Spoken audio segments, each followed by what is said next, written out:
A sexta-feira tinha esse cheiro específico que Isabela Fonseca aprendera a reconhecer ao longo de 6 anos trabalhando na Vértice Editora. Café frio, papel impresso e a ansiedade coletiva de quem ainda não havia terminado o que prometera terminar na segunda-feira. O escritório, no 14º andar do edifício na Avenida Paulista, esvaziava aos poucos a partir das 5 da tarde.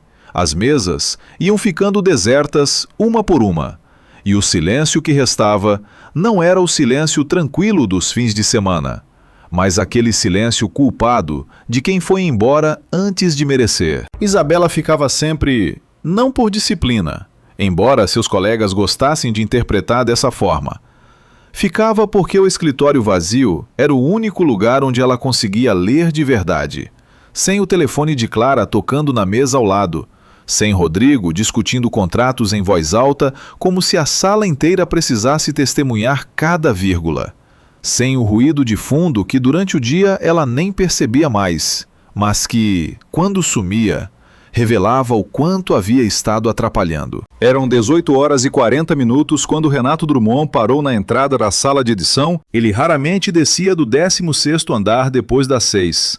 Esse era um dos fatos não escritos da Vértice que todo funcionário aprendia no primeiro mês. Renato subia cedo e ficava lá em cima. E quando ele descia fora do horário comercial, alguma coisa havia dado errado, ou estava prestes a dar. Isabela levantou os olhos do manuscrito que estava revisando, um romance policial ambientado em Recife que a autora havia entregado com 3 semanas de atraso e que apresentava um problema estrutural no segundo ato que ela ainda não havia conseguido resolver de forma elegante. Isabela. Renato não perguntou se ela estava ocupada. Ele nunca perguntava. Preciso que você leia algo este fim de semana. Ele colocou um envelope pardo sobre a mesa dela, grosso, fechado com um clipe metálico, sem identificação de autor na capa, apenas um número de protocolo escrito à mão no canto superior direito. O tipo de envelope que chegava quando alguém queria garantir que o texto circulasse sem deixar rastro fácil. Avaliação preliminar até segunda de manhã. Renato já estava se virando para sair.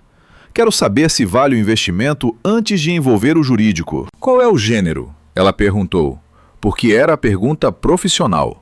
A pergunta que qualquer biólogo de texto faria antes de aceitar um diagnóstico às pressas. Renato parou, mas não se virou completamente. O perfil dele ficou suspenso entre entrar e sair, entre explicar e não explicar. Ficção literária, talvez autobiográfico. O autor prefere não se identificar por enquanto. Uma pausa curta demais para ser natural. É sensível. Não comenta com ninguém antes de falar comigo. E ele foi embora. Isabela ficou olhando para o envelope por um tempo que ela não conseguiria medir com precisão depois. Havia algo no modo como Renato havia dito, sensível, que não combinava com o tom que ele usava para manuscritos normalmente delicados. Aqueles que envolviam questões de direitos, disputas de coautoria, relatos pessoais de figuras públicas. Esse tom era diferente.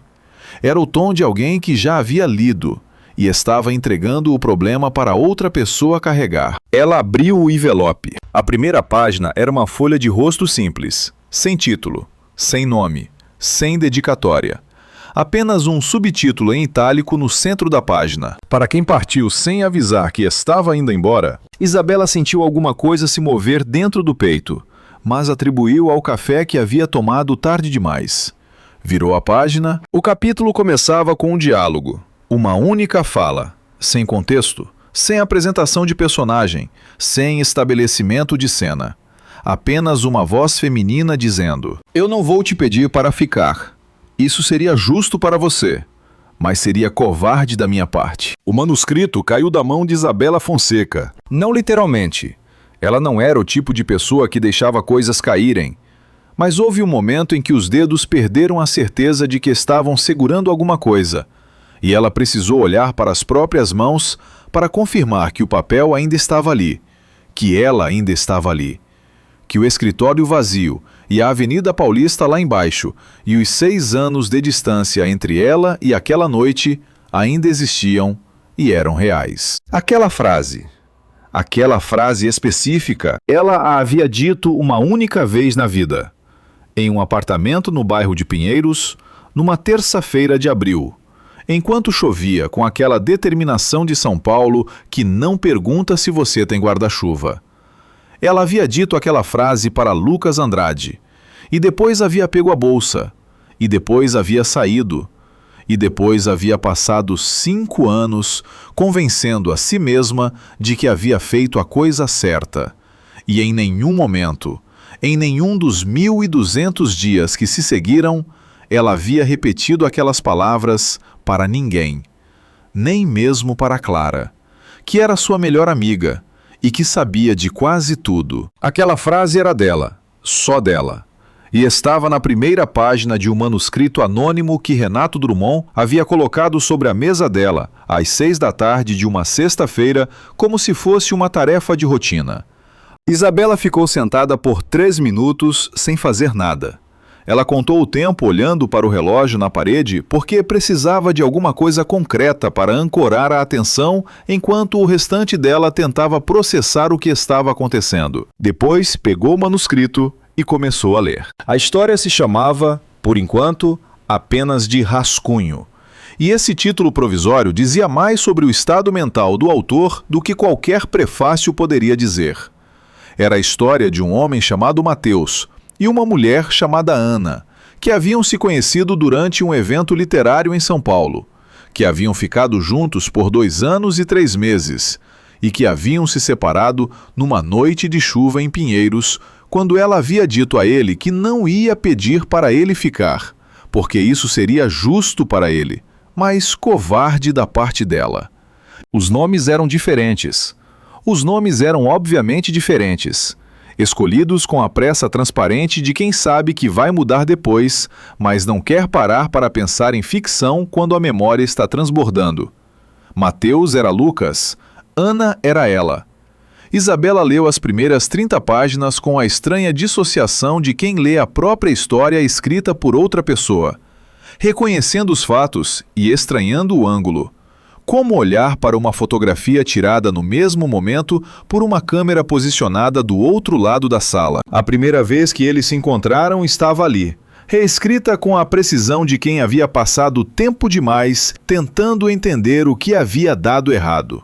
O lançamento do livro de um amigo em comum na livraria Martins Fontes, na Paulista, numa quinta-feira que havia começado quente e terminado com uma virada de temperatura brusca que pegou todo mundo sem casaco.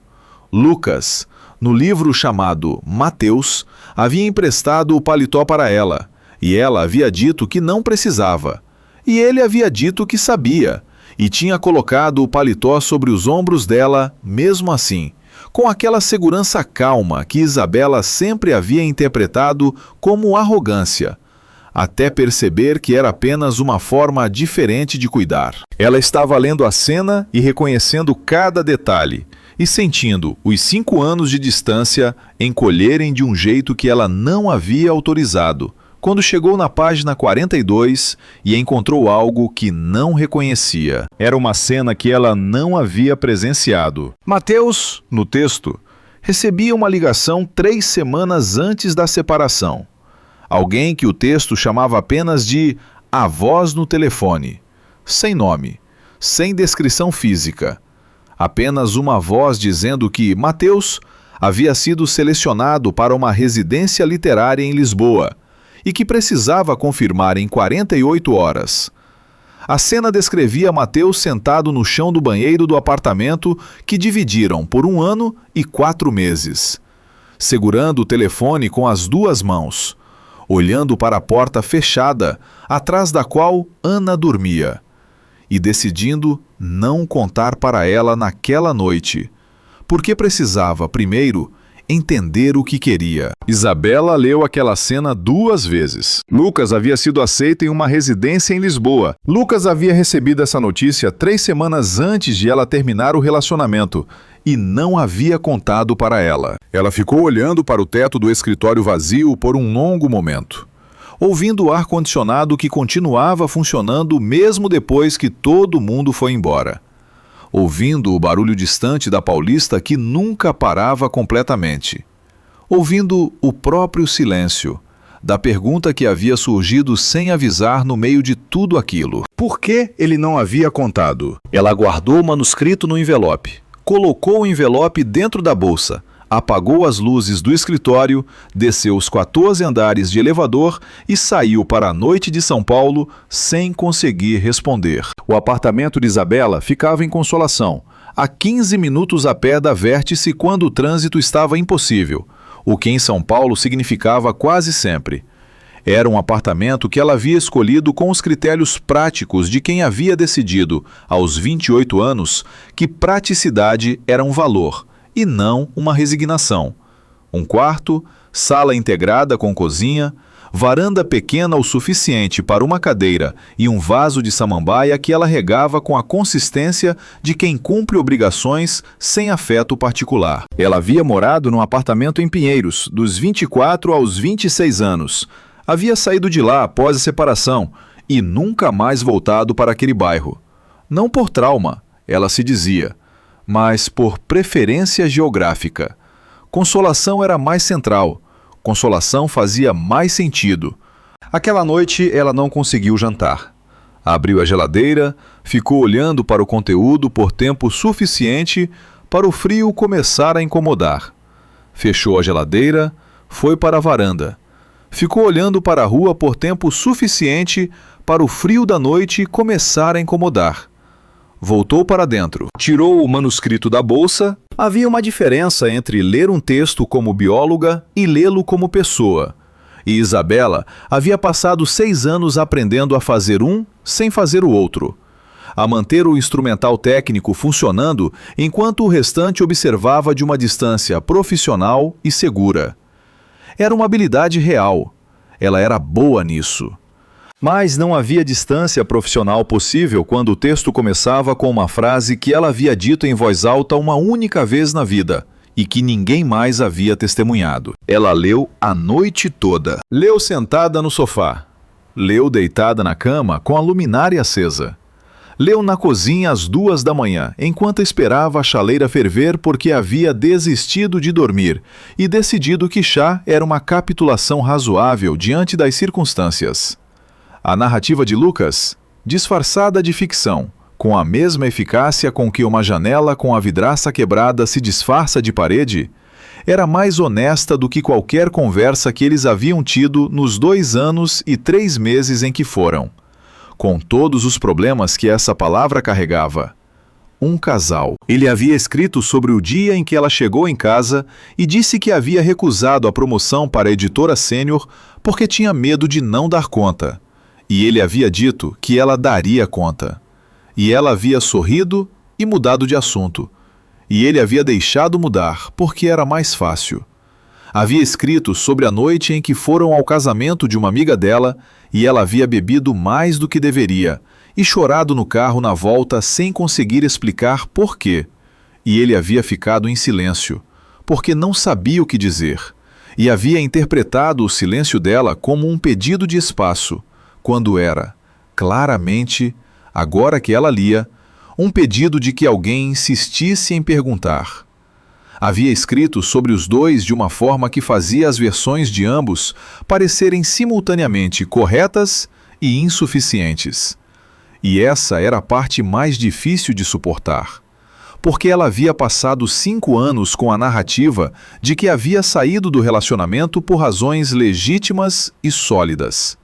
E o texto de Lucas não refutava isso. Apenas adicionava perspectiva, até que a solidez começa a parecer outra coisa. Eram 4 da manhã quando ela chegou no final do que havia sido entregue. O manuscrito tinha 237 páginas e terminava no meio de uma frase, no meio de uma cena, como se o autor houvesse parado de escrever porque chegou a um ponto onde não sabia mais o que inventar. Ou porque chegou a um ponto onde não havia mais o que inventar. Os dois terminando no mesmo lugar. A última frase completa antes do corte era: Mateus nunca entendeu se ela havia partido porque não queria ficar ou porque tinha medo de querer. Isabela ficou com o manuscrito no colo até o sol começar a clarear a varanda. e a samambaia ficar com aquele verde específico da manhã cedo que ela normalmente não via porque normalmente estava dormindo. E São Paulo começar a fazer aquele barulho gradual de quem está retomando o que nunca havia parado completamente. Ela não havia encontrado resposta para a cena do banheiro. A ligação de Lisboa, Lucas sabendo que podia ir embora e não contando para ela por 48 horas. E depois por 72 horas. E depois por 3 semanas. E depois ela saindo antes que ele precisasse decidir. Ou antes que ela precisasse saber que havia uma decisão para ser tomada. Mas havia outra coisa que ela não havia conseguido parar de pensar enquanto lia. A cena descrevia Mateus recebendo uma ligação. Não uma correspondência. Não um e-mail. Não uma notificação de seleção por canal oficial. Uma ligação. De a voz no telefone. Que o texto descrevia apenas como alguém que sabia exatamente o momento certo para ligar. Que sabia que Mateus estava em casa naquela noite porque era terça-feira, e Mateus sempre ficava em casa nas terças. Alguém que sabia a rotina de Lucas. Alguém que havia ligado para ele com informação sobre uma residência em Lisboa, no momento específico em que os dois estavam mais próximos do que haviam estado em meses. Isabela fechou o manuscrito. Renato havia dito, é sensível. Havia descido do 16º andar fora do horário, para entregar pessoalmente. Havia pedido que ela não comentasse com ninguém antes de falar com ele. E havia um detalhe no capítulo 7, uma menção rápida que ela havia quase deixado passar porque estava processando outras coisas, onde Mateus, em uma conversa com um amigo, mencionava que a residência em Lisboa havia sido cancelada 2 semanas depois que ele havia confirmado a vaga. Cancelada por motivos administrativos, sem explicação adicional, sem indenização, sem contato posterior da instituição. Uma residência que havia existido tempo suficiente para que Lucas precisasse tomar uma decisão e depois havia deixado de existir.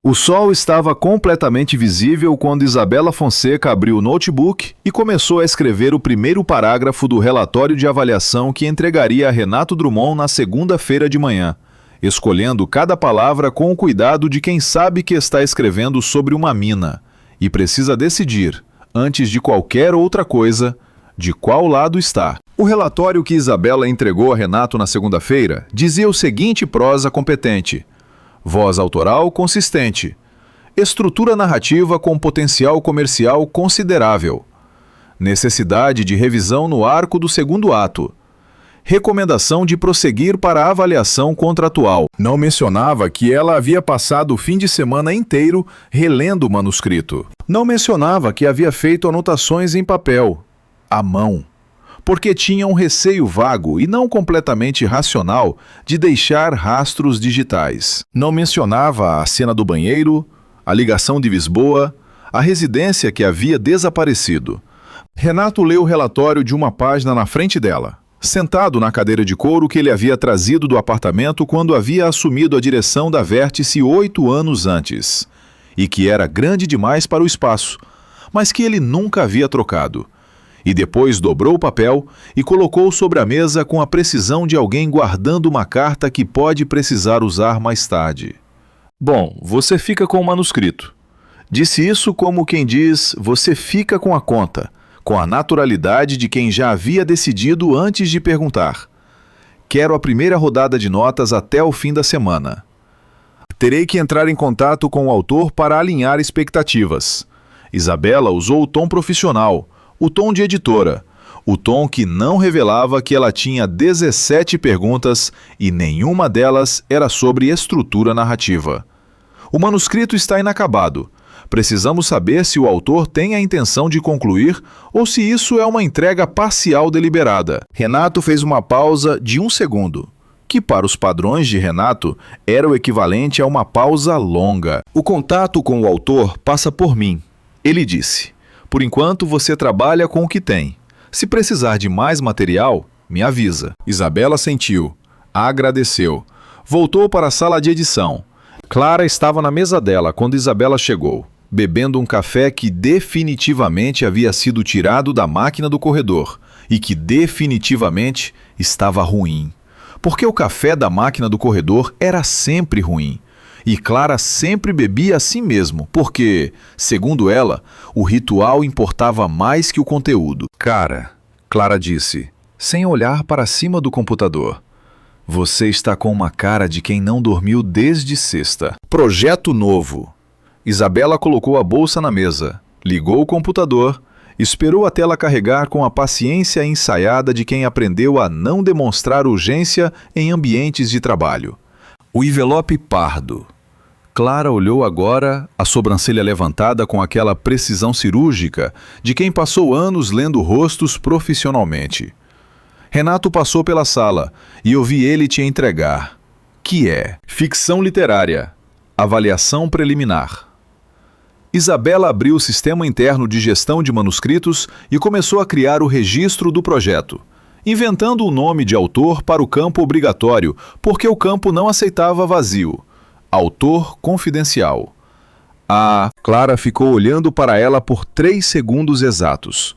Depois, voltou para o computador dela com o tipo de silêncio que significava: eu vi que você não quer falar, e eu vou fingir que aceitei, mas vou perguntar de novo na hora do almoço. O almoço chegou. Clara perguntou de novo. Isabela disse que era contrato de confidencialidade, que não podia falar, que era chato, que provavelmente não ia a lugar nenhum. Clara aceitou isso com a resignação de quem conhece os limites das perguntas no ambiente de trabalho e guardou as outras perguntas para um momento com vinho, que era o ambiente correto para elas. Isabela passou a semana lendo e relendo e anotando. O processo normal de edição de um manuscrito seguia uma lógica que ela havia internalizado tanto que não precisava mais pensar nos passos. Primeira leitura para impressão geral e mapeamento de arco narrativo. Segunda leitura para análise de personagem e consistência de voz. Terceira leitura, linha por linha para questões de ritmo, escolhas lexicais, problemas de coesão. Era uma metodologia. Funcionava. Com o manuscrito de Lucas, não funcionava. Não porque fosse um texto tecnicamente ruim. Era o oposto. A prosa tinha aquela qualidade específica de quem escreve como respira, sem ornamento desnecessário, com uma preferência por verbos concretos e uma desconfiança saudável de adjetivos que Isabela reconhecia como o sinal de alguém que havia lido muito e destilado bem. O problema era que ela não conseguia fazer a leitura técnica sem que a leitura pessoal invadisse. Como tentar ouvir a orquestra enquanto alguém fica chamando seu nome no ouvido. Ela se pegou, na terça-feira à tarde, não corrigindo uma vírgula, mas reescrevendo uma frase inteira de um diálogo entre Mateus e Ana. Uma discussão sobre quem havia esquecido de pagar uma conta de água. E percebeu que havia reescrito a fala de Ana de um jeito que a tornava menos passivo-agressiva e mais diretamente raivosa. Que era como Isabela achava que havia dito aquilo, que era como ela se lembrava de si mesma naquele momento, e ficou olhando para a revisão por um longo tempo antes de deletar e restaurar o original. Ela não estava editando, estava reescrevendo a própria memória. Na quarta-feira, no capítulo 12, encontrou a segunda irregularidade. Era uma cena de trabalho. Mateus, no texto, trabalhava como jornalista freelancer e estava descrevendo uma reunião de pauta que havia tido com uma editora, referida apenas como a Editora Grande da Paulista. A cena em si era periférica à narrativa principal, apenas um contexto para mostrar a vida profissional de Mateus fora do relacionamento. Mas os detalhes da reunião incluíam uma menção a uma estratégia de aquisição de títulos que a editora estava implementando. Uma estratégia que envolvia comprar direitos de manuscritos de autores independentes por valores abaixo do mercado e depois não publicar, mantendo os títulos em um limbo contratual que impedia os autores de vender para outros selos. Isabela parou de ler. Leu o parágrafo de novo. Leu uma terceira vez. A estratégia que o texto descrevia era específica demais para ser invenção. Tinha detalhes de processo, tinha lógica de contrato. Tinha o tipo de conhecimento interno que não era público, que não estava em nenhuma reportagem que ela houvesse lido, que era o tipo de coisa que alguém sabia por estar dentro ou por ter falado com alguém que estava dentro. E ela reconhecia a estratégia, não de memória perfeita, não com certeza absoluta, mas com aquela familiaridade incômoda de quem viu algo de passagem sem entender na época e só entende depois, quando já está longe. Havia um projeto que havia passado pela sua mesa 2 anos atrás. Uma aquisição de um autor de Belo Horizonte que havia sido arquivada por ajuste estratégico de catálogo e que Isabela nunca havia conseguido obter uma explicação satisfatória sobre o porquê. O autor havia mandado um e-mail posterior perguntando sobre o manuscrito. Ela havia encaminhado para o departamento jurídico e nunca mais havia visto resposta. Ela abriu o sistema interno e buscou o arquivo. O projeto havia sido arquivado com senha que ela não tinha autorização para acessar. Isabela fechou a janela do sistema e ficou olhando para a tela em branco por um momento. Depois, abriu o documento do manuscrito e continuou a leitura, fazendo anotações nas margens com a letra miúda e angulosa que era a sua caligrafia quando estava concentrada, o tipo de letra que ela mesma tinha dificuldade de ler depois, mas que na hora de escrever tinha a clareza de quem está tentando fixar algo antes que escape. Na quinta-feira, às 11 da manhã, Renato parou na porta da sala de edição pela 2ª vez em uma semana, o que era o dobro da frequência normal. Como está o andamento? Dentro do prazo. Isabela não levantou os olhos do monitor imediatamente, porque levantar os olhos imediatamente quando Renato aparecia era uma linguagem corporal que ela havia aprendido a evitar. Não por medo dele, mas porque demonstrava que a presença dele interrompia algo, e ela preferia que ele acreditasse que nada era interrompível. Tenho as primeiras 20 páginas de notas estruturais. Bom, ele ficou parado 1 segundo a mais do que a situação exigia. O autor pode querer ter acesso às notas antes da entrega formal. É uma solicitação incomum, mas estamos considerando. Era uma solicitação incomum. Era, na verdade, uma solicitação que Isabela nunca havia recebido em 6 anos de vértice. Autores recebiam retorno editorial depois da revisão completa, não durante. Era protocolo. Era o protocolo que protegia tanto o editor quanto o autor do processo de ficar turvo antes de terminar. Entendo, ela disse. Posso preparar um sumário das notas? Até quando? Até amanhã. Renato disse, e foi embora. Clara, que havia fingido estar completamente absorta numa planilha de contratos durante o tempo inteiro, esperou exatamente 40 segundos depois que o barulho dos passos de Renato desapareceu no corredor, e então disse, sem levantar os olhos da planilha: Isabela, não vou falar sobre isso. Eu não perguntei nada ainda. Você ia... Uma pausa. Ia, mas posso não perguntar se você me dizer que está tudo bem. Isabela ficou em silêncio por um momento, olhando para o documento aberto na tela, para as anotações nas margens do manuscrito impresso ao lado do teclado, para o envelope pardo dobrado dentro da gaveta que ela havia fechado e que não ficava completamente fechada porque havia papéis demais dentro. Está complicado, ela disse. Era o máximo que ela podia dizer. E Clara entendia os limites das palavras de Isabela melhor do que a maioria. Clara assentiu.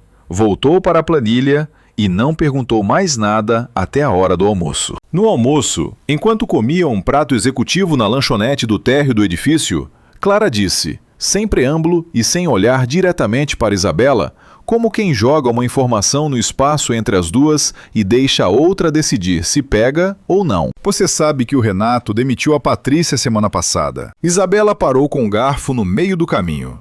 Patrícia Moura, da edição técnica. Sim, disse que foi por corte de budget. Mas o Rodrigo me contou que ela recusou revisar um contrato que o Renato pediu. Disse que tinha cláusulas que eram tecnicamente irregulares. E 2 dias depois estava com a carta de demissão na mão. Clara bebeu um gole de suco, devagar, como quem não está fazendo nada além de beber suco. Só te contando porque achei relevante. Sabe, no geral, Isabela colocou o garfo de volta no prato. Obrigada por me contar. De nada, Clara disse. E mudou de assunto para o projeto dela. um livro de fotografia sobre arquitetura nordestina que estava em fase de diagramação, e não voltou ao assunto de Patrícia Moura, ou de Renato, ou do envelope pardo que ficava na gaveta que não fechava completamente. Mas Isabela não conseguiu terminar o almoço. Na sexta-feira de manhã, antes de enviar o sumário das notas para Renato, Isabela fez algo que não estava no protocolo. Ela abriu o sistema de rastreamento de manuscritos, entrou na ficha do projeto que havia criado como Autor Confidencial A e adicionou uma nota interna que ficava visível apenas para o editor responsável, que era ela mesma. Solicitação de verificação de histórico de aquisições similares pendente com o departamento jurídico. Não enviou para o jurídico ainda. Apenas documentou a intenção. Depois, enviou o sumário para Renato. 4 páginas. Notas estruturais honestas. Nenhuma menção a nenhuma das coisas que ela havia encontrado e que não eram notas estruturais. A resposta de Renato chegou em 9 minutos. Bom trabalho. O autor agradece o cuidado. Continue. Isabela ficou olhando para o e-mail por um longo tempo. O autor agradece. Renato havia estado em contato com o autor.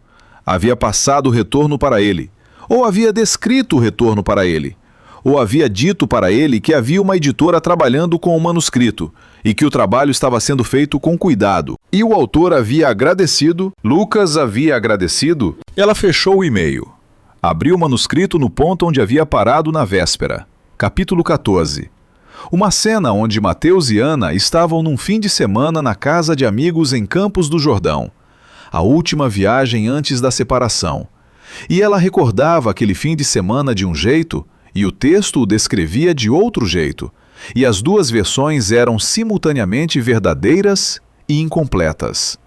E ela começou a ler e a anotar, e a não reescrever, porque havia aprendido na terça-feira o que acontecia quando começava a reescrever. Seu telefone vibrou às 15 horas com uma mensagem de número desconhecido. A mensagem dizia apenas: "Você chegou, na parte de Lisboa ainda." Isabela ficou olhando para a tela do telefone por tempo suficiente para a tela apagar sozinha. Depois, ligou a tela de novo e ficou olhando por mais um tempo. Alguém sabia que ela estava com o manuscrito? Alguém sabia onde ela estava nessa leitura? Ela não respondeu, bloqueou o número, colocou o telefone na gaveta e ficou trabalhando até às 8 da noite sem falar com ninguém, ouvindo a Avenida Paulista lá embaixo que nunca parava completamente, pensando na cena do banheiro, na ligação de Lisboa, na residência que havia deixado de existir e na pergunta que havia surgido no meio de tudo aquilo e que não havia ido embora desde então. Isabela passou o fim de semana seguinte tentando identificar o autor pelo método que ela tinha disponível sem violar nenhum protocolo que pudesse ser rastreado. Isso excluía acessar o contrato original, porque o contrato ainda não havia sido formalizado e o que existia era uma proposta em posse de Renato. Excluía perguntar diretamente a Renato, pelo conjunto de razões que a semana anterior havia deixado claro.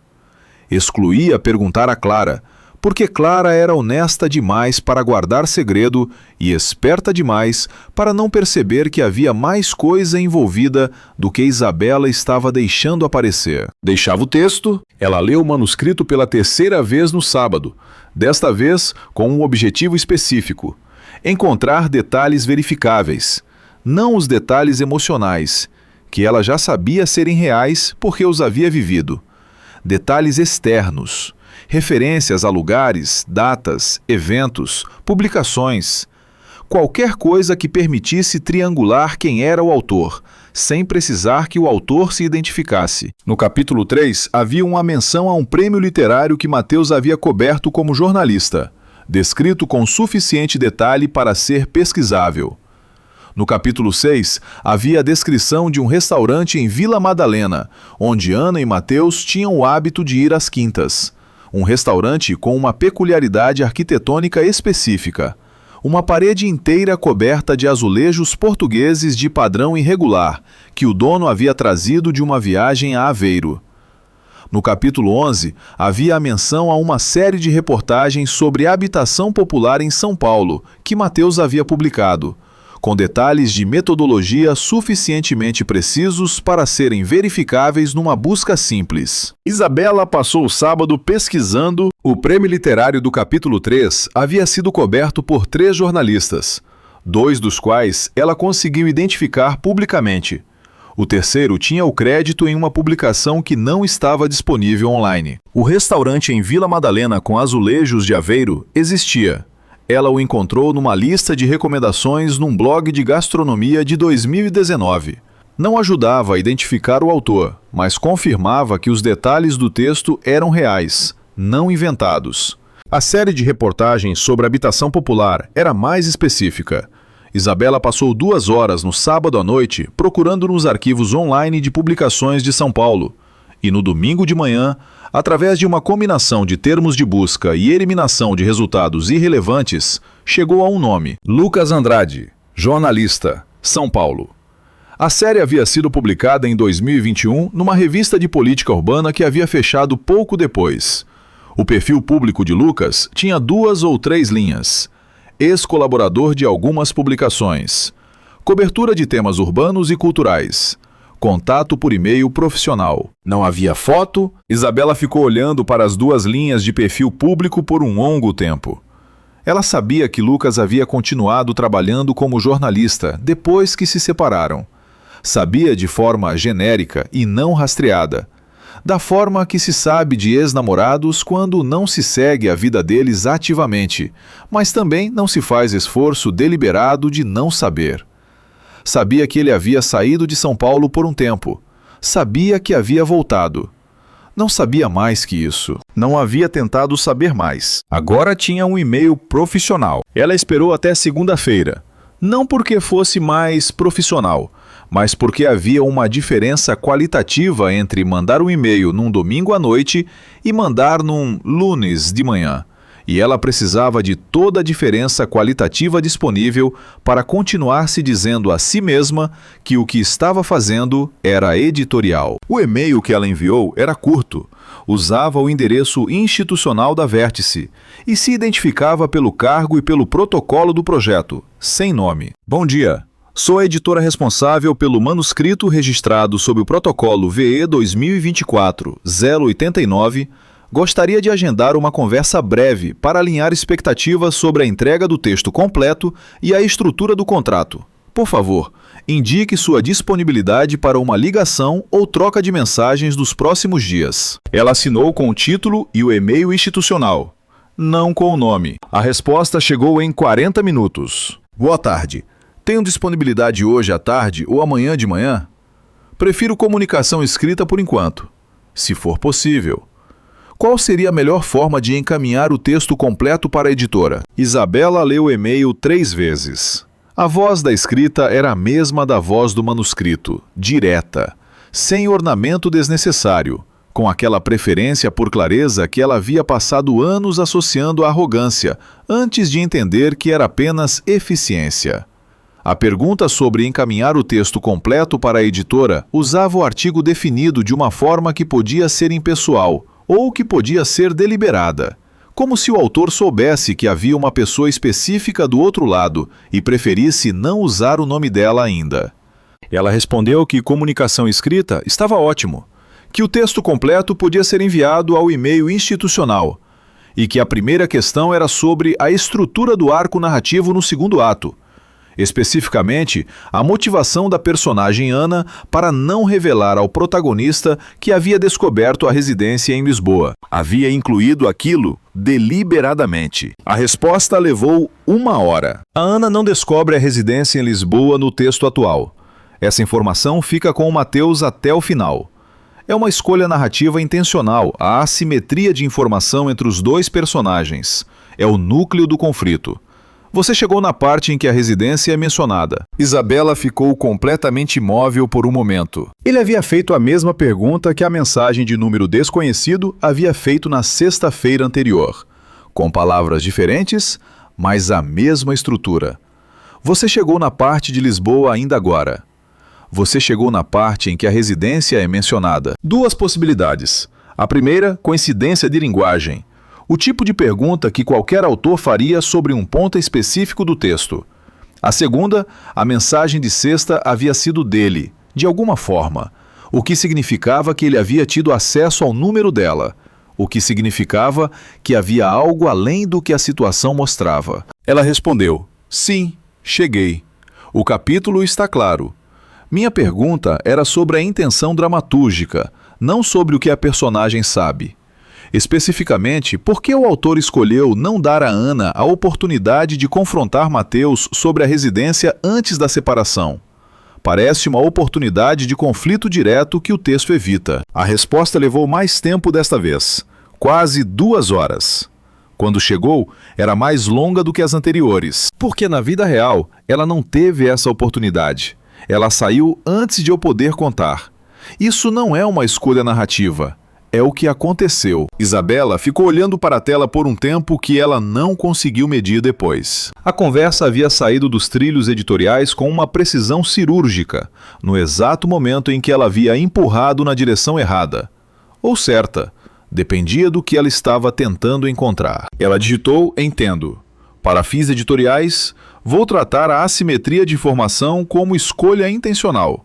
Posso enviar as notas estruturais completas até quinta. Pode. A resposta foi quase imediata desta vez. E então, 2 minutos depois, chegou uma segunda mensagem. A editora que está com o manuscrito, ela leu tudo, ou está lendo em etapas. Isabela ficou olhando para a pergunta. Tudo? Ela respondeu. 3 vezes. Houve uma pausa longa antes da resposta final chegar. Então, ela já chegou no capítulo 18. Isabela foi diretamente para o capítulo 18. Era uma cena que ela havia lido, mas não havia entendido completamente na segunda nem na terceira leitura. Porque havia detalhes que só faziam sentido agora. O capítulo descrevia Mateus descobrindo, meses após a separação, através de um amigo em comum, que alguém havia ligado para Ana pouco antes da separação. Uma pessoa que tinha acesso à agenda de Ana, que sabia que ela estava num momento vulnerável profissionalmente, que havia sugerido a ela que Mateus estava planejando ir embora para Lisboa de qualquer forma, e que terminar o relacionamento seria apenas antecipar o inevitável. O capítulo não nomeava essa pessoa, mas a descrevia como alguém com interesse na separação dos dois, alguém que se beneficiaria da saída de Mateus de São Paulo, ou da instabilidade emocional de Ana, ou das duas coisas ao mesmo tempo. Isabela fechou o laptop. Ficou sentada na mesa de trabalho com a cadeira girada para a janela, olhando para o edifício de frente, onde havia sempre uma janela acesa no 10º andar, independente do horário, e pensou em Renato descendo do 16º no fim de tarde de uma sexta-feira para entregar pessoalmente um envelope que ele poderia ter mandado por mensageiro interno. Pensou em Patrícia Moura, sendo demitida 2 dias depois de recusar revisar um contrato com cláusulas irregulares. Pensou na mensagem do número desconhecido. Pensou em Lucas escrevendo um livro sobre uma separação que talvez não houvesse sido apenas uma separação. Ela pegou o telefone e abriu o e-mail institucional de novo. Digitou uma mensagem para Lucas. Uma pergunta fora do escopo editorial. Quem indicou a Vértice para você? A resposta chegou em 4 minutos. Ninguém. Eu mandei o manuscrito diretamente. Por quê? Isabela ficou olhando para a resposta. E então para a janela. E então para o manuscrito impresso sobre a mesa, aberto no capítulo 18, com as suas anotações nas margens em letra miúda e angulosa, que ela mesma tinha dificuldade de ler depois, só conferindo informações de protocolo. Ela escreveu de volta. Obrigada. As notas chegam até quinta. Fechou o e-mail, abriu o sistema interno de gestão e olhou para a ficha do projeto, para a nota que havia adicionado na semana anterior. Solicitação de verificação de histórico de aquisições similares, pendente com o departamento jurídico. Se ninguém havia indicado a Vértice para Lucas, então alguém na Vértice havia encontrado o manuscrito por outro caminho. Havia encontrado e havia escolhido trazer para dentro. Havia escolhido entregar para Isabela. Renato havia escolhido entregar para Isabela. Ela ficou olhando para a nota por um longo tempo. Depois, adicionou uma segunda linha. Verificar como o manuscrito chegou a Vértice. Caminho de entrada não confirmado pelo autor. Fechou o sistema. Abriu o manuscrito no capítulo 19, onde a narrativa retomava o cotidiano de Mateus após a separação, e começou a ler com a mesma atenção de antes, mas com uma camada diferente de pergunta por baixo de tudo. Uma pergunta que mudava o que ela estava procurando, sem mudar o texto que estava lendo. Na quarta-feira, Clara encostou na mesa de Isabela com a expressão específica de quem tem uma informação e está avaliando se é o momento de compartilhar. Você foi ao evento da Companhia das Letras no mês passado? Clara perguntou. Não, tinha prazo. Isabela não levantou os olhos do manuscrito. Eu fui.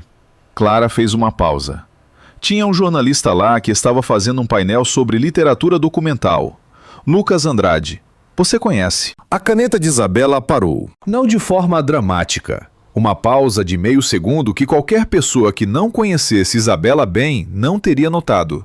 Clara conhecia Isabela bem. O nome não me diz nada, Isabela disse. E a frase era tecnicamente verdadeira, porque ela havia construído a resposta antes de responder, da forma que se constrói uma resposta quando se tem 1,5 segundos e as opções disponíveis são limitadas. Clara ficou em silêncio por um momento que era 1 segundo mais longo do necessário para aceitar uma resposta simples. Ele falou sobre um projeto que estava desenvolvendo. Clara disse, devagar, com o tom de quem está narrando algo e prestando atenção na reação ao mesmo tempo. Disse que era uma ficção autobiográfica, que o projeto tinha ficado parado por um tempo porque ele não sabia se queria publicar, que havia mandado para uma editora porque havia chegado num ponto onde ou publicava ou largava, e largar não era mais uma opção. Isabela finalmente levantou os olhos do manuscrito. Clara estava olhando para ela com aquela expressão que Isabela conhecia desde a faculdade. A expressão de quem já conectou os pontos e está apenas esperando a outra pessoa conectar também, ou admitir que já conectou. Clara, Isabela disse. Não disse nada. Clara levantou as mãos. Clara, não disse nada. Mas havia um acento de cuidado na voz que era diferente do tom de conversa de corredor. E Isabela reconheceu esse acento porque Clara usava ele poucas vezes, e sempre por razões reais.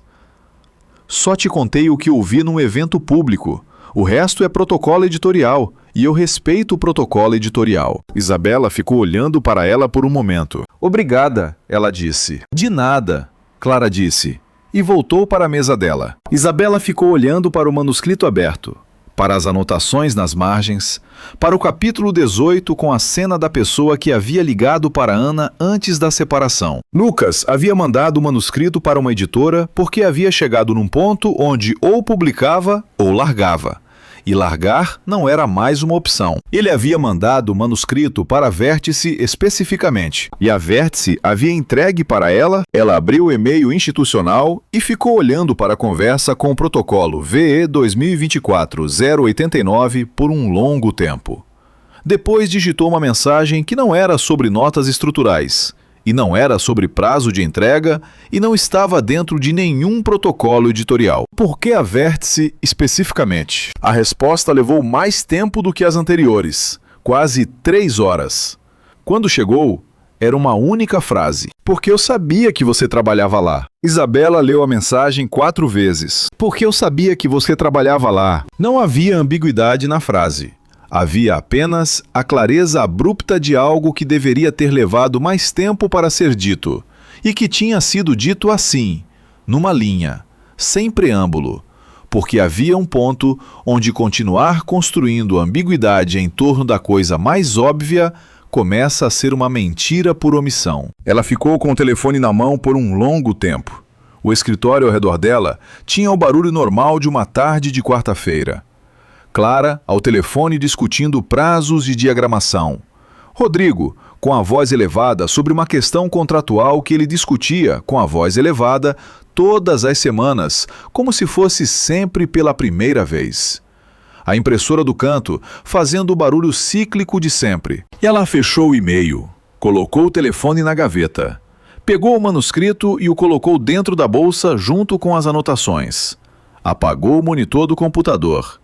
Levantou e foi ao banheiro do andar, que era sempre vazio no meio da tarde porque as pessoas do escritório tendiam a usar o banheiro antes ou depois do almoço, e raramente no meio da tarde.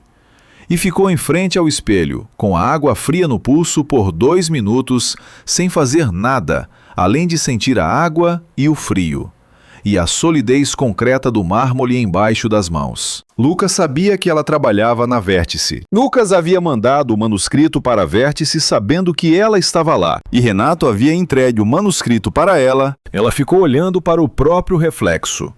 Havia uma pergunta que ela não conseguia mais não fazer. Renato também sabia quem era o autor. Sabia, e havia dado o manuscrito a ela, deliberadamente. Ou havia dado sem saber da conexão, por critério de competência ou disponibilidade. E Lucas havia apostado nessa chance. 2 configurações completamente diferentes do mesmo problema. Numa, Lucas estava usando ela. Numa, Renato estava usando os dois. Ela secou as mãos, voltou para a sala, pegou a bolsa com o manuscrito e saiu para almoçar sozinha pela primeira vez em 3 semanas. As notas chegaram na quinta, como prometido. Eram 32 páginas, a revisão mais densa que Isabela havia produzido em 2 anos na Vértice. Não porque o texto fosse problemático, mas porque havia lido tão profundamente que as camadas de análise se acumulavam naturalmente. Notas sobre estrutura, sobre ritmo, sobre as escolhas de onde revelar informação e onde reter, sobre os momentos em que a voz narrativa escorregava do onisciente para o pessoal demais, sobre o capítulo 18 e a figura sem nome que havia ligado para Ana, que ela havia marcado como personagem com função dramatúrgica pouco desenvolvida. Recomendo expansão com motivação mais explícita. Ela havia escrito aquilo sabendo que era uma mensagem. Sabia que Lucas leria e entenderia. A resposta chegou na sexta tarde. As notas são precisas. Vou trabalhar nas revisões. Sobre o capítulo 18, a motivação não está pouco desenvolvida. Está propositalmente velada, porque eu ainda não tenho como provar quem foi, mas tenho como inferir. Isabela fechou o e-mail e foi falar com Clara. Preciso de um favor, ela disse. Não profissional. Pessoal. Clara girou a cadeira para ela. Fala. Você tem acesso ao histórico de aquisições do jurídico. Uma pausa curta. Tenho acesso ao sistema de contratos ativos. O histórico de arquivados passa por senha departamental. Tem alguém no jurídico que você confia? Clara ficou olhando para ela por um momento. Depois disse, com a voz baixa que ela usava quando entendia que a situação exigia. Fernanda Luz, a gente fez a mesma pós. Por que você precisa? Preciso saber se houve aquisições arquivadas por ajuste estratégico de catálogo nos últimos 4 anos, onde o autor não recebeu indenização e o manuscrito ficou retido. Especificamente, se houve mais de um caso. Clara não perguntou por quê. Essa era uma das razões pelas quais a amizade entre elas funcionava. Clara entendia quando perguntar por quê era uma pergunta que a outra pessoa não estava pronta para responder, e guardava a pergunta para depois. Vou ver o que consigo, disse. Isabela voltou para a mesa e abriu o sistema de gestão de manuscritos. Ficou olhando para a ficha do projeto Autor Confidencial A, para as 2 notas que havia adicionado, e então adicionou uma terceira. Autor tem ciência da identidade da editora responsável desde o início do processo. Comunicação estabelecida por e-mail institucional. Verificar implicações contratuais e éticas de continuidade no projeto. Ela não sabia para quem estava escrevendo aquelas notas. Talvez para ela mesma. Talvez para alguma versão futura da situação em que essa documentação faria falta. Na segunda-feira seguinte, Renato desceu do 16º antes das 9 da manhã, que era uma hora em que ele normalmente ainda estava em reunião com a equipe de direção. Isabela ouviu entrar pela porta de vidro da sala de edição com a expressão que ela havia aprendido a reconhecer nos últimos meses, como a expressão de quem está prestes a dizer algo que havia ensaiado. Preciso que você venha ao meu escritório. Ela foi, pegou o bloco de notas por reflexo profissional e foi. O escritório de Renato no 16º tinha uma janela larga que dava para a Paulista numa direção que, em dias claros, Deixava ver o perfil irregular dos prédios se estendendo até onde o horizonte começava a ficar turvo. Era um escritório que ele havia decorado com livros que nunca pareciam ter sido lidos e fotografias com pessoas famosas que ele nunca mencionava por nome. Apenas deixava que os outros percebessem. Na mesa havia um documento impresso, e ao lado do documento havia uma versão do manuscrito que não era a versão que estava com Isabela. Era uma versão diferente. Isabela reconheceu o formato, mesma fonte, mesmo espaçamento, mesmo número de páginas na pilha. Mas havia marcações de revisão em vermelho que ela não havia feito. Parágrafos sublinhados, seções inteiras cercadas por colchetes, marcadas para exclusão. Renato ficou de pé atrás da mesa, o que era incomum, porque ele normalmente se sentava quando chamava alguém ao escritório. Ficar de pé tinha uma função específica, deixava claro quem controlava o espaço. Tivemos um problema com o arquivo do projeto. Ele disse, acesso não autorizado ao servidor de edição. O departamento de T1 identificou ontem. Isabela manteve a expressão neutra. Era uma habilidade que ela havia desenvolvido não para Renato, mas para um conjunto mais amplo de situações em que demonstrar reação imediata era uma desvantagem. Entendo. Preciso de um relatório de incidente para o meu arquivo pessoal do projeto. Isso fica com o TU. Renato colocou a mão sobre o documento impresso. O que preciso de você agora é mais simples. Este é o protocolo de retirada voluntária de manuscrito. O autor decidiu não prosseguir com a publicação. Preciso que você assine como editora responsável, confirmando o encerramento do projeto. Isabela ficou olhando para o documento. Depois, olhou para a versão do manuscrito com marcações em vermelho que ela não havia feito. Depois, olhou para Renato. O autor comunicou essa decisão diretamente a você. A comunicação com o autor passa por mim.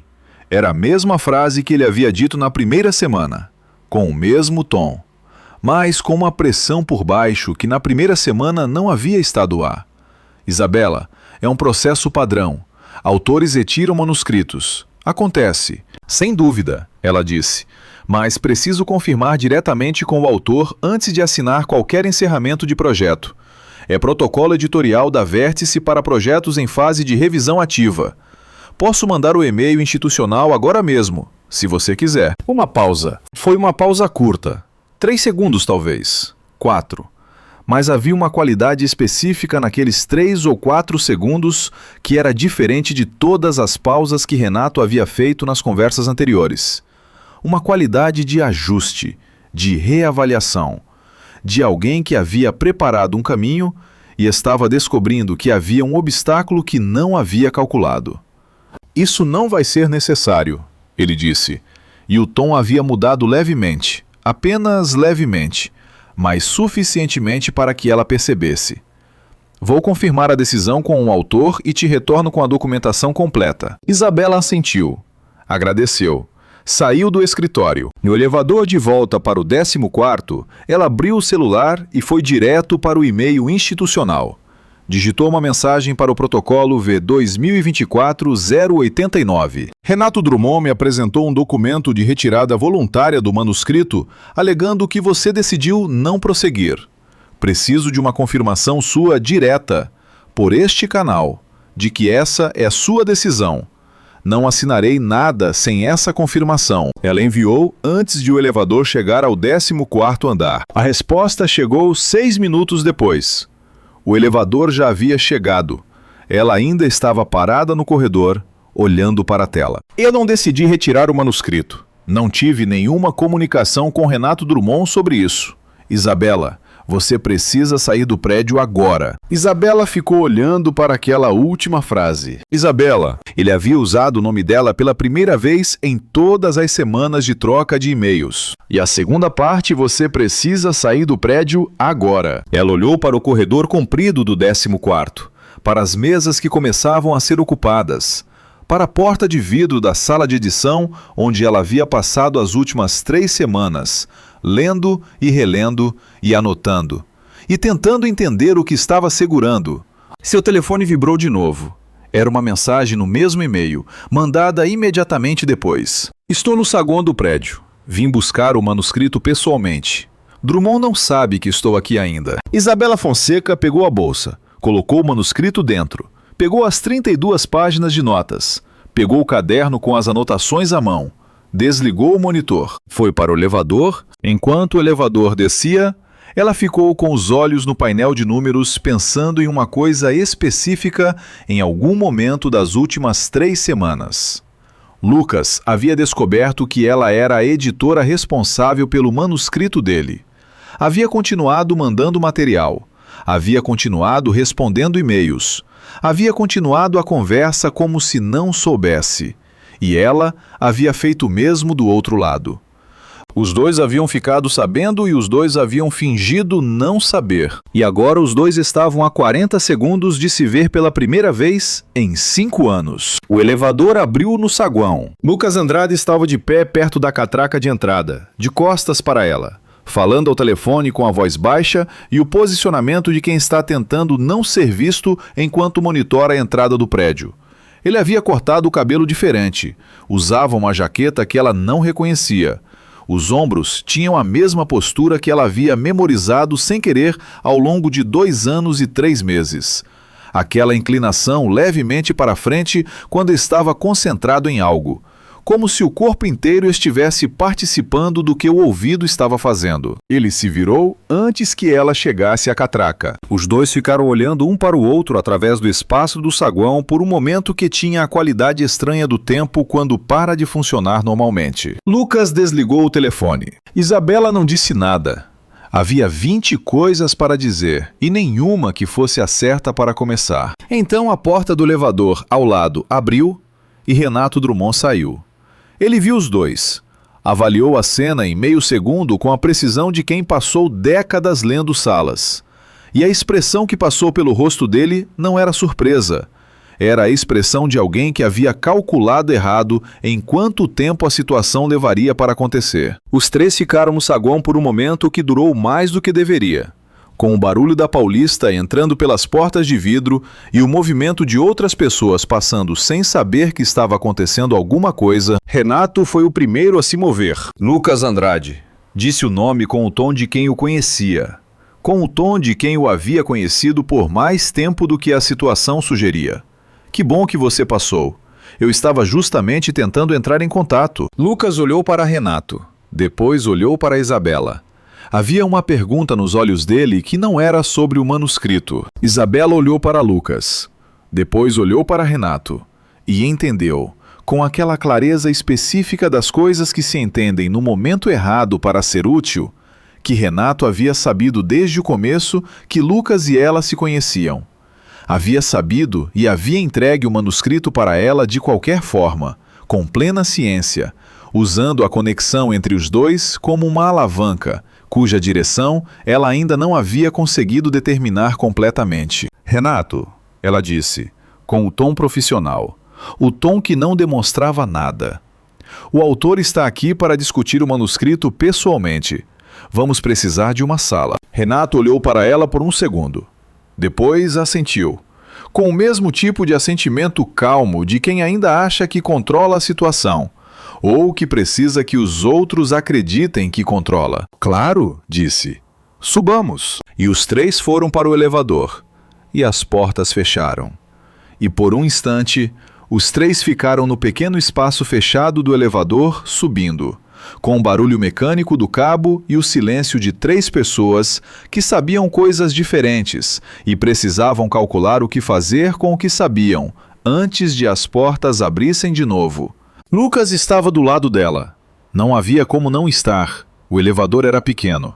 Ele estava a menos de 1 metro e havia um calor lateral que ela reconhecia e que ela não havia autorizado a reconhecer. Ele disse em voz baixa, apenas para ela, sem mover a cabeça na direção de Renato. Você leu tudo 3 vezes. Ela disse, também em voz baixa. Então você sabe o que ele fez. As portas do elevador abriram no 16º andar. Renato saiu primeiro. Isabela saiu atrás. Lucas saiu por último. E quando passou por ela no estreito corredor de saída do elevador, havia 1 milímetro a mais de distância do que o espaço exigia. O tipo de distância cuidadosa de quem está prestando atenção em cada escolha, porque sabe que não tem margem para errar. E Isabela, seguindo Renato pelo corredor em direção à sala de reunião do 16º, pensou que havia uma ironia específica e completamente insuportável no fato de que ela havia passado 3 semanas editando uma história sobre 2 pessoas que não haviam conseguido dizer as coisas certas no momento certo, e agora estava prestes a entrar numa sala com o autor dessa história e com um homem que possivelmente havia manipulado a separação dos dois, e ainda não havia conseguido dizer nenhuma das coisas certas. O manuscrito estava na bolsa dela, as 32 páginas de notas também, e havia uma versão do texto com marcações em vermelho, que ela não havia feito, esperando sobre a mesa do escritório de Renato. E ela precisava, antes de entrar naquela sala de reunião, decidir o que estava disposta a perder. A sala de reunião do 16º tinha uma mesa oval de vidro que refletia a luz da Paulista lá fora, e cadeiras de couro bege que Isabela havia sentado poucas vezes na carreira, sempre em contextos que exigiam a versão mais formal de si mesma. Renato foi direto para a cabeceira. Lucas ficou de pé perto da janela. Isabela colocou a bolsa sobre a mesa e não se sentou. Havia um abogado sentado no canto da sala que ela não havia visto quando entrou. Um homem de terno cinza com uma pasta sobre as pernas, que não se apresentou. E que Renato não apresentou, e cuja presença ali dizia tudo o que precisava ser dito sobre o nível de preparação que havia precedido esse momento. Vamos ser diretos. Renato disse, sentando-se, cruzando as mãos sobre a mesa com aquela compostura específica de quem praticou a compostura até ela virar reflexo. O contrato que o Sr. Andrade assinou ao submeter o manuscrito para avaliação inclui uma cláusula de confidencialidade sobre o conteúdo e uma cláusula de exclusividade editorial durante o período de análise. Ambas foram violadas. Lucas olhou para Renato com a calma de alguém que havia esperado exatamente essa abertura. Eu não assinei nenhum contrato. A submissão pelo formulário de protocolo constitui aceite dos termos gerais. O advogado no canto falou pela primeira vez, com o tom plano de quem repete uma linha preparada. O formulário de protocolo não menciona termos gerais em nenhum lugar visível. Lucas disse, eu li, 3 vezes. Isabela olhou para Lucas.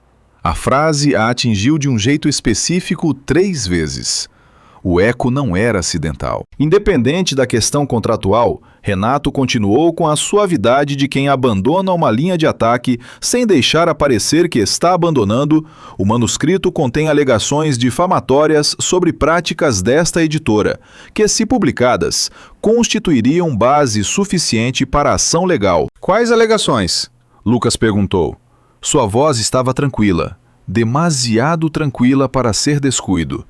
Era a tranquilidade de quem estava gravando, ou de quem havia gravado conversas anteriores e sabia que a consistência do que você diz importa. Isabela ficou olhando para a bolsa sobre a mesa, para o manuscrito dentro dela, para as 32 páginas de notas e o caderno de anotações à mão. E então fez uma coisa que não havia planejado, que não havia calculado, que nasceu do mesmo lugar onde havia nascido a decisão de não assinar o documento de encerramento sem confirmação do autor.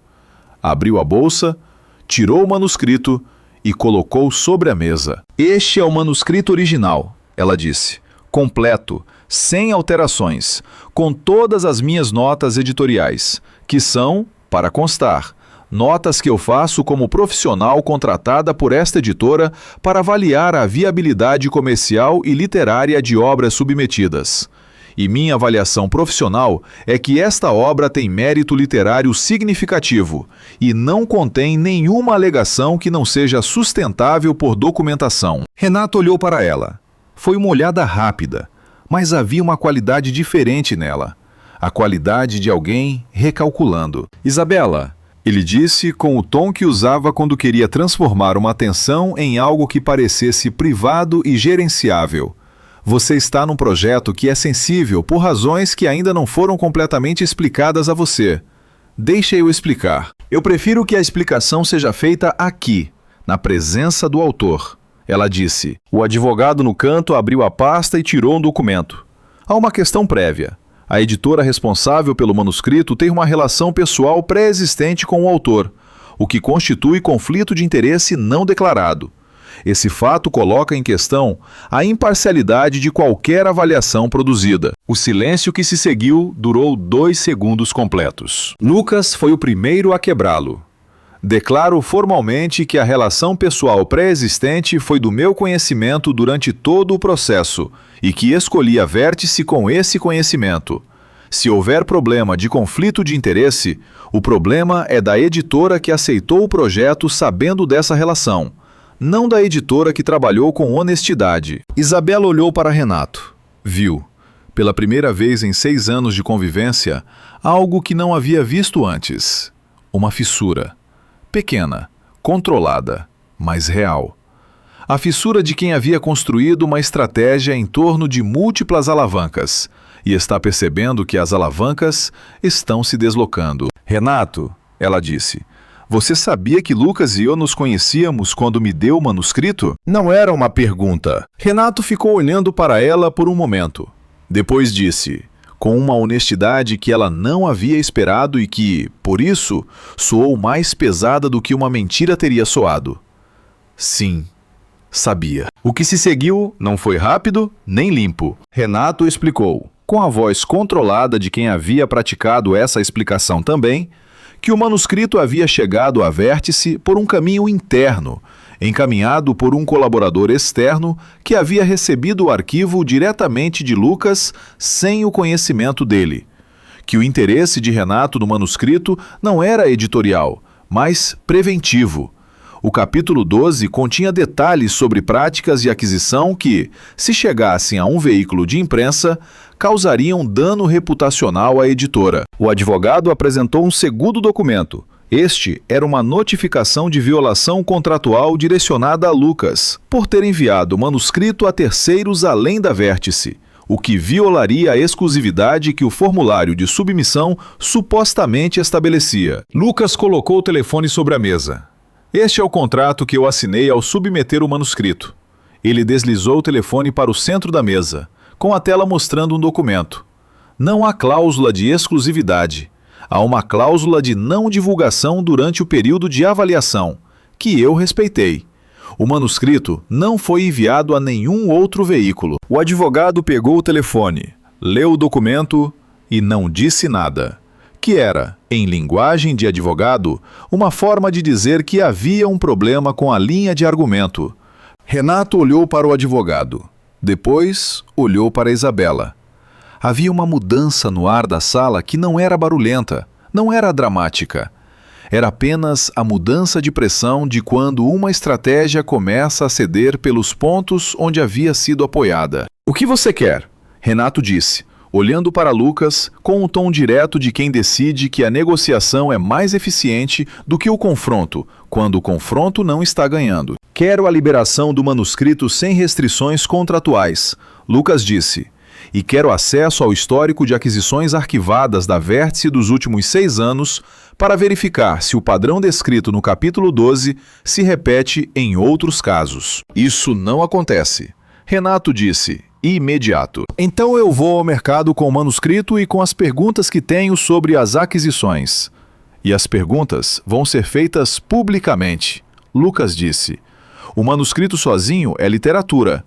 O manuscrito com o contexto do que aconteceu nas últimas semanas é jornalismo. O silêncio que se instalou era diferente dos outros silêncios da sala. Era o silêncio de quando um cálculo está sendo feito em tempo real por mais de uma pessoa ao mesmo tempo. Isabela olhou para Lucas. Ele não estava olhando para ela. Estava olhando para Renato com a paciência de quem havia esperado 5 anos por este momento específico e podia esperar mais 5 minutos. Ela abriu o caderno de notas. Tirou a folha onde havia escrito, à mão, verificar como o manuscrito chegou à Vértice. Caminho de entrada não confirmado pelo autor. Colocou sobre a mesa. Eu documentei irregularidades no processo de entrada do manuscrito desde a primeira semana. Ela disse. E tem uma solicitação pendente ao departamento jurídico sobre o histórico de aquisições arquivadas. Isso está no sistema interno, com data e hora. não é retroativo. Renato olhou para o papel. Olhou para ela. Você documentou? Disse com uma neutralidade que era diferente da compostura anterior. Era a neutralidade de alguém digerindo uma informação que muda a geometria do problema. Sempre documento, ela disse. É como trabalho. O advogado pediu um intervalo de 15 minutos. Isabela e Lucas saíram da sala de reunião e ficaram no corredor do 16º, que era mais estreito do que os corredores dos andares inferiores e tinha uma janela no final que dava para o lado de trás do edifício, onde havia uma quantidade surpreendente de árvores, considerando que era o centro de São Paulo. Eles ficaram em silêncio por um momento que não era desconfortável, mas que tinha o peso de tudo o que havia sido dito indiretamente nas últimas 3 semanas, e que agora precisava ser dito diretamente, e que ainda não estava sendo. Você sabia que eu era a editora? Isabela disse. Não era acusação, era constatação. Desde a segunda semana, Lucas disse, Clara Mendes postou uma foto no perfil profissional dela de uma equipe editorial. Você estava na foto. E você continuou mandando e-mail. Você continuou respondendo. Ele disse, com uma leveza que não era leveza completa, mas que era a versão mais próxima que a situação comportava. Eu achei que era um sinal. Isabela ficou olhando para a janela do corredor. Para as árvores que não deveriam existir naquele ponto do centro, mas existiam, resistentes e um pouco tortas pela falta de espaço, mas completamente presentes. A cena do banheiro, ela disse. Lisboa. Fui aceito, Lucas disse. Fiquei 3 semanas tentando decidir como contar para você. E depois você foi embora antes de eu decidir. E a residência foi cancelada 2 semanas depois. E eu passei um tempo considerável tentando entender se o cancelamento havia sido real ou se havia sido uma manobra para criar a situação que criou. Isabela virou para ele. Quem teria interesse em criar essa situação? Renato, Lucas disse. Ele é o editor que rejeitou o meu primeiro manuscrito, 6 anos atrás, com a justificativa de que não era comercialmente viável. 2 meses depois, ele lançou um título de outro autor com a mesma premissa que eu havia proposto. Não exatamente a mesma, suficientemente próxima para ser problema se eu tivesse condições de provar. Na época não tinha. E a residência? A residência era de uma fundação que tinha o Renato como membro do conselho consultivo. Lucas disse. Descobri isso no ano passado, pesquisando para o livro. Isabela ficou olhando para ele. Para o rosto que ela havia memorizado sem querer ao longo de 2 anos e 3 meses, e que agora estava a menos de 1 metro, com 5 anos de distância adicionada e removida ao mesmo tempo. Como quando se descobre que uma fotografia antiga era maior do que parecia porque estava dobrada. Por que você não me contou? Ela disse. Na época, antes de tudo isso, por que você não me contou sobre Lisboa? Lucas ficou em silêncio por um momento. Não o silêncio evasivo que ela havia às vezes interpretado como distância. O silêncio de quem está selecionando as palavras porque as palavras importam. Porque eu tinha medo que se eu contasse, você fosse me pedir para não ir. Ele disse. E eu não sabia se eu seria capaz de ir se você pedisse. E eu não queria colocar esse peso em você. Então você carregou o peso sozinho. Eu carrego bem. Ele disse. E havia uma autodepreciação tão específica na frase que ela reconheceu como a versão adulta de algo que ele fazia havia muito tempo. Transformar a vulnerabilidade em ironia antes que ela chegasse à superfície sem proteção. Não carrega não, ela disse, com mais gentileza do que havia planejado. Você escreveu um livro inteiro. Lucas ficou olhando para ela. Havia algo na expressão dele que ela não havia visto na época em que se conheceram.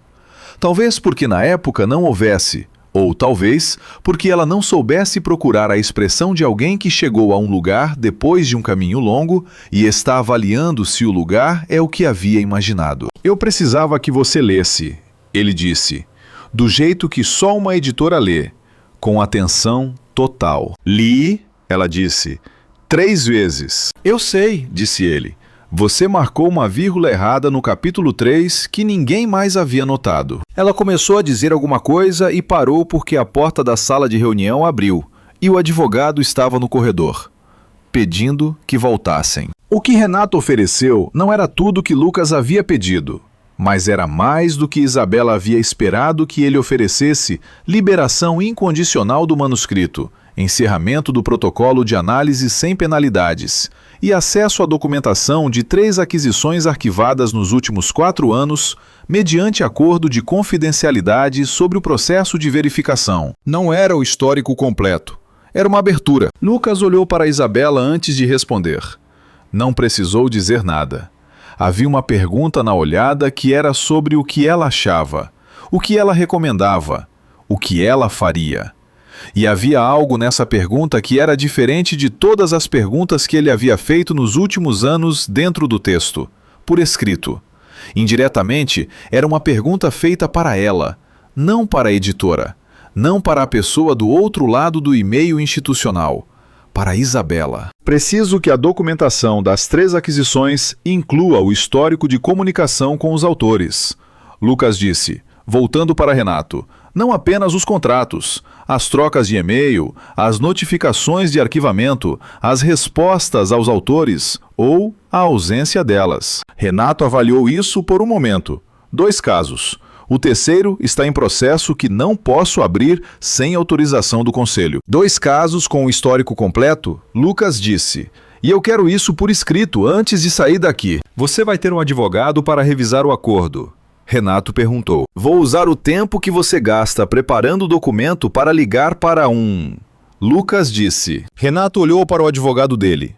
O advogado assentiu. Levantou, foi para um canto da sala com o computador. Isabela olhou para a pilha de papéis na mesa, o manuscrito original com as suas notas, o documento de retirada que ela não havia assinado, o caderno com as anotações à mão, o telefone de Lucas com o contrato de submissão na tela. Documentos de uma história que havia acontecido em camadas. A camada de baixo sendo uma separação que talvez não houvesse sido apenas uma separação. A camada do meio sendo um livro escrito sobre essa separação. A camada de cima sendo um escritório no 16º andar de um prédio na Paulista, numa tarde que estava ficando mais escura do que deveria para a hora que era. Ela tirou o telefone da bolsa e mandou uma mensagem para Clara. Vou precisar do contato da Fernanda Luz do jurídico. Pode mandar. A resposta chegou em 30 segundos. Já mandei semana passada. Você não viu. Isabela procurou no e-mail. Havia o e-mail de Clara, enviado na quarta-feira anterior com o contato de Fernanda, que ela havia arquivado sem abrir porque havia sido um dia de muita coisa, e depois havia esquecido. Ela abriu o contato, guardou no telefone, o acordo levou 40 minutos para ser redigido e mais 20 para o advogado de Lucas, que apareceu por videochamada, revisar e recomendar alguns ajustes de linguagem que Renato aceitou com a resignação específica de quem sabe que a negociação acabou no momento em que começou a ceder. Quando saíram da sala, era quase 7 da tarde. O corredor do 16º estava vazio. A maioria das luzes havia sido apagada no modo automático, e havia apenas a luz da janela do final, iluminando as árvores lá embaixo com aquele laranja específico do entardecer de São Paulo, que aparece quando a poluição e a luz do sol encontram o ângulo exato. Lucas segurou a porta do elevador enquanto Isabela entrava. Um gesto pequeno, automático, o tipo de gesto que vem do hábito e não da decisão. E que por isso revelava mais do que um gesto decidido revelaria. No elevador, descendo, ela disse, você vai publicar o livro? Sim, ele disse. Como ficção? Como o que é? Ele disse. Ficção autobiográfica. Tem um personagem chamado Mateus e uma personagem chamada Ana. E quem quiser entender, vai entender. E quem não quiser, não vai. Os nomes são ruins, ela disse. Mateus e Ana são nomes muito comuns, não tem textura. Ele olhou para ela.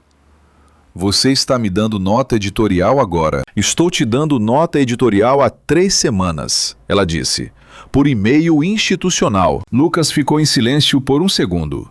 E então fez alguma coisa que ela não havia esperado que ele fizesse naquele elevador, naquele momento, com tudo aquilo que estava no ar entre eles. Ele riu. Não uma risada performática, não o riso de alívio de quem sai de uma situação tensa. Uma risada genuína, curta, do tipo que surge quando alguma coisa é de fato engraçada e o corpo responde antes que a cabeça decida se é apropriado. Os nomes são provisórios, Ele disse, quando parou de rir. Estou aceitando sugestões. Vou cobrar por isso, ela disse. Quanto? O elevador chegou ao térreo.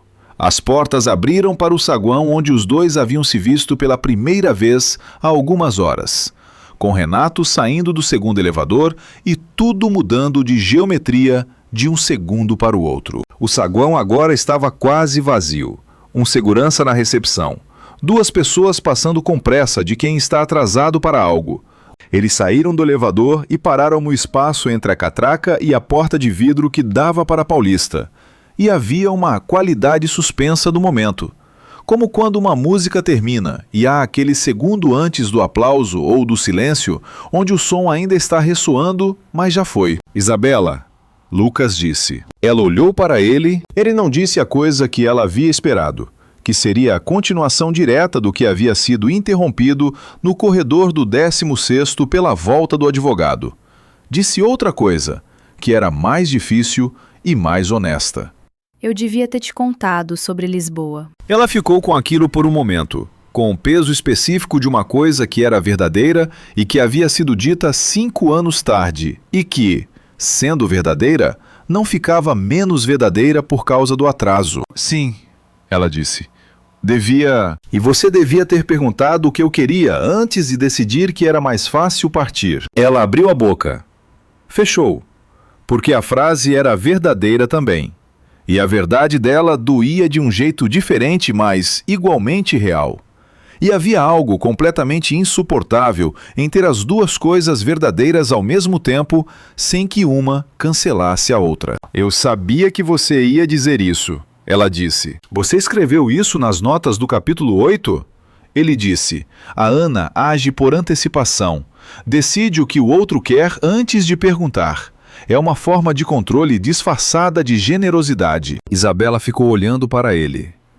Eu escrevi isso sobre a personagem. Você escreveu sobre você. Ele disse, sem crueldade, com a mesma honestidade direta que havia na prosa, o mesmo respeito pelo que é real que havia em toda a estrutura do livro. E estava certo. A Paulista estava fazendo o barulho de sempre lá fora. O barulho que não para e que Isabela havia aprendido a não ouvir, mas que naquele momento estava ali, presente, como fundo sonoro de alguma coisa que estava sendo dita pela primeira vez com as palavras certas. Eu não sabia se eu queria que você ficasse ou fosse.